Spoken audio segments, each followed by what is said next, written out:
Hello, world. Mr. Murphy here. Let's talk about something real fast. Uh, I like music. I like electronics. I like electronic music. And there's always been this divide between what you're encouraged and allowed to do with synthesizers and electronics as a musician versus as an engineer, right? We've always been taught do not stick a fork or a knife in an electric outlet. It'll be bad. Don't do it. There's good advice for that, right? Because electricity can be very dangerous. But the idea of a low voltage circuit is like playing with a 9-volt battery.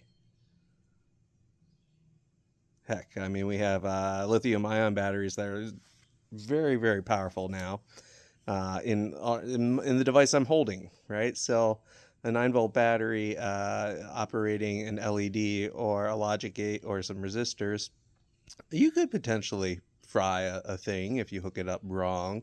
It doesn't happen frequently. You could do it on purpose. Don't do that. Don't do that. Uh, so yeah, there's this divide between connecting together gear. Consumers connect together gear using cables, RCA cables, speaker wire, things like that.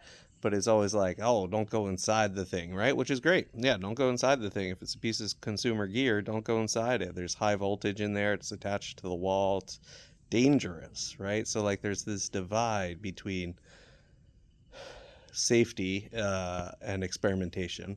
And so what I'm saying is that relying on the expertise of synthesizer makers, specifically people like Oleg of the Olegtron over in the Netherlands, and Grant Richter in Milwaukee, Reed Ghazala.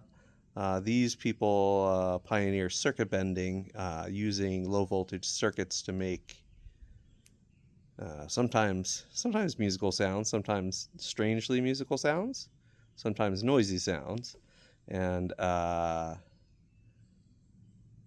there's a lot of sounds we haven't heard. So much music is all 4/4 and snare drums and bass drums with hi hats and guitars and pianos, bass lines, melodies and chords and lyrics. But there's so many sounds we haven't heard yet, and it's so fun to play with an LED or an integrated circuit, a little computer chip, that do very basic things, turn things on and off, and compare values.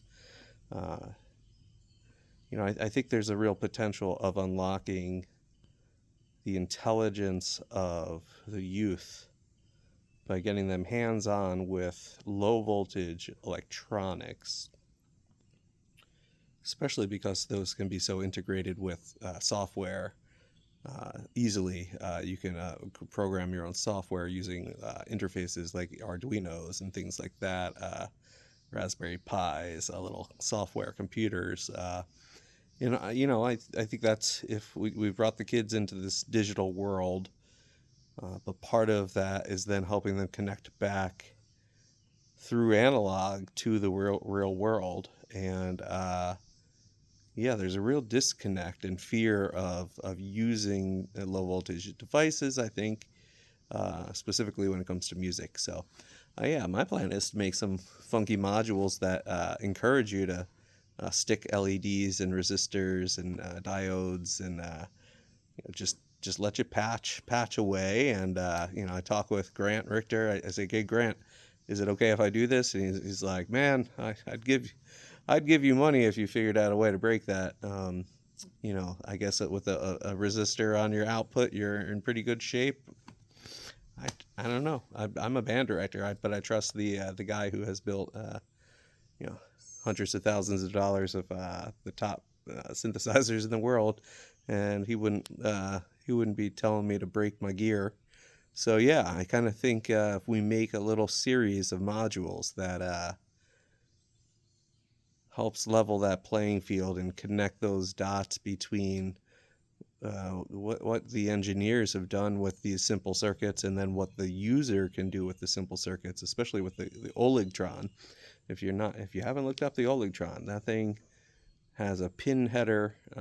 It lets you stick things directly in coffee into the coffee. It lets you stick resistors directly into the pedal, and it has its own little 9-volt power supply inside. So if you want to get started on the deep dive of a kind of where I think this is headed, start with the Oligtron. Support Olig, because it's a really cool idea. I think it's a good idea. Grant thinks it's a good idea. Trying to talk some other people into getting involved, getting on board, and I just think it's got great educational and sonic potential. Things we just haven't heard yet. New worlds to be discovered, electrons to be controlled, and to give that to the kids to do something new with. I don't know. We don't know what it is yet, so let's hand them the power and they'll figure it out. I want to go, but you have to invite me to the dance party. If there's going to be a techno dance party at the end of this, you have to invite the old white dude. All right, so this is band director Adam Murphy in the hills of West Virginia. Hoping you have a musical day. Go make some music. Bye.